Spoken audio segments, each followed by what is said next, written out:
Hi friends, இன்றைக்கி நம்ம பார்க்க போகிறது கறிவேப்பிலையை பற்றி. கறிவேப்பிலையில் ஏராளம் சக்திகள் இருக்குது. வெறும் வயிற்றில் கறிவேப்பிலையை வந்து சாப்பிட்டா எவ்வளவு நன்மைகளுங்கிறது நான் உங்ககிட்ட ஷேர் பண்ணிக்க போகிறேன். வெறும் வயிற்றில் 15 கறிவேப்பிலையை இலைகளை உட்கொண்டு வந்தால் வயிற்றில் சுற்றி இருக்க அதிகப்படியான கொழுப்புகள் கரைஞ்சிட்டு அழகான மற்றும் எடுப்பான இடுப்பு நம்மளுக்கு கிடைக்கும்.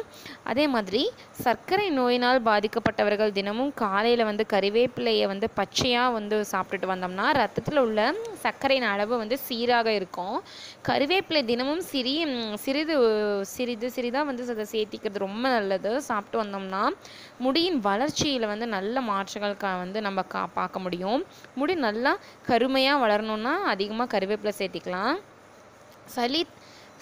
சளி தேகத்தில் இருந்தால் நிவாரணம் பெற ஒரு டீஸ்பூன் கறிவேப்பிலை பொடியை தேன் கலந்து தினமும் 2 வேளை உட்கொண்டு வந்தால் உடலில் தேங்கி இருக்கிற சளி முற்றிலுமே வெளியேறிடும். கறிவேப்பிலை சாப்பிட்டுட்டு வந்தால் கல்லீரலில் தங்கியுள்ள தீங்கு விளைவிக்கக்கூடிய நச்சுக்கள் வெளியேறிவிடும் அப்படின்னு சொல்லுவாங்க.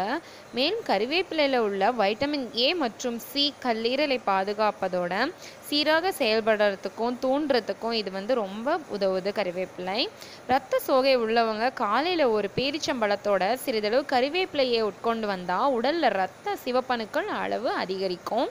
இரத்த சோகை நீங்கும்.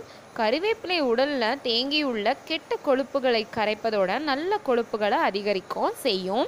இதய நோய் மற்றும் பெருந்தமனி தடிப்பு போன்ற பிரச்சனையிலிருந்து பாதுகாப்பு தரும்.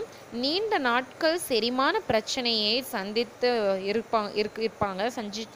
இருப்பாங்க.